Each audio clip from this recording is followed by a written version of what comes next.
According to the Abrahamic religion's origin myths, Adam and Eve were the first man and woman.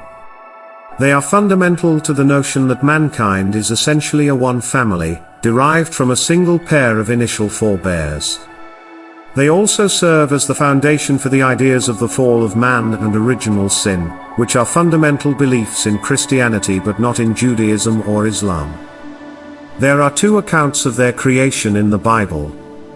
According to the priestly history of the 5th or 6th century BCE, God created all living creatures, including man, in his own image, on the 6th day of creation. God then praised the couple, telling them to procreate and multiply, and giving them sovereignty over all other living creatures.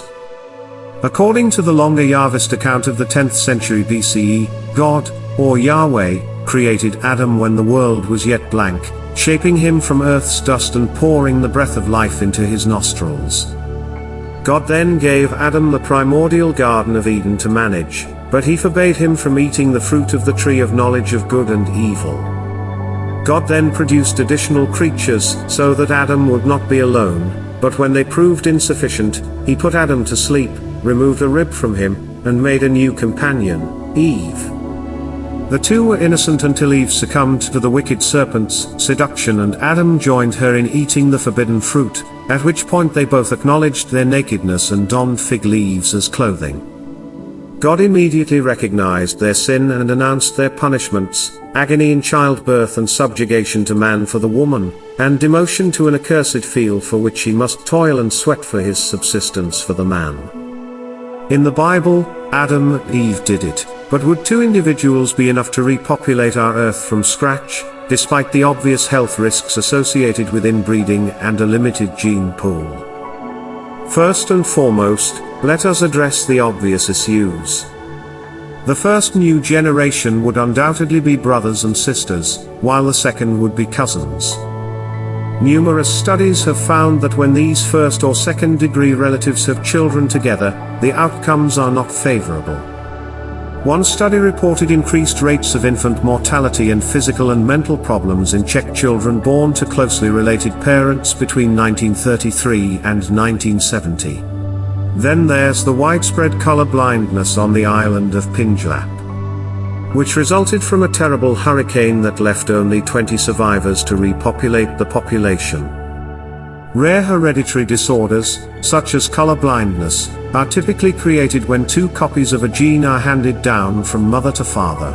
If those parents are also siblings, their genes are significantly more likely to be related.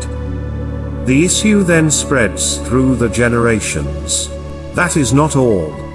Genetic variety permits organisms to overcome issues and adapt to environmental changes, and this is precisely what is lost when close cousins breed. Inbreeding has also been shown to have an effect on sperm quality.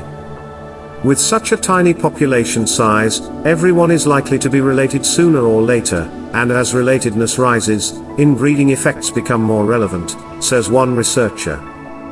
Genetic studies in the Hutterite community have grown in popularity across the world because they examine many different elements dependent on how the group being researched changes. Hutterites are communities descended from the first German colonists to arrive in America. The Hutterites are a communal group who live on hundreds of Bruderhof or colonies, strewn throughout the grasslands of northeastern North America. Various universities around America began to investigate a Hutterite community in South Dakota that was all tied to one another.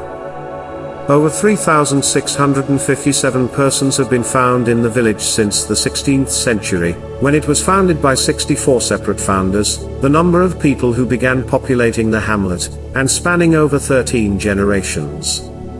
The observations began in 1982, and around 1,600 members of the community agreed to participate in the study. This meant that from then until 2020, professionals from many professions, mostly genetics, examined how the society evolved biologically and tested them to determine if any hereditary disorders were produced along the way. This is due to the tiny number of starting genomes, which lowered genetic variability dramatically.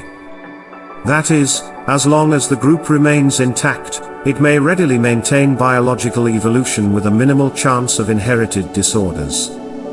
For others, 3,657 individuals in around 300 years may not seem like a fantastic job, but from a biological standpoint, and with just 64 founders, it is incredible in such a short period of time. Several pockets of tiny survivors have managed to develop in number and defy the mathematical odds underlying genetics. Consider the Hutterite population of North America, which is derived from only 18 families. Many additional studies that look at this from a sociological standpoint conclude that repopulation with only a few individuals would be inefficient, but that does not imply it is impossible. Yes, it may take thousands upon thousands of years to reach a population of 100,000 individuals, but it is preferable than extinction. Thus, we feel that whomever survives an apocalypse has a decent chance of repopulating mankind, but to conclusion, this is far from impossible, as various ideas or hypotheses have demonstrated with their calculations. There are examples of remarkable comebacks from the verge of disaster. Everything is possible. Encourage us by subscribing to our channel and watching more videos like this.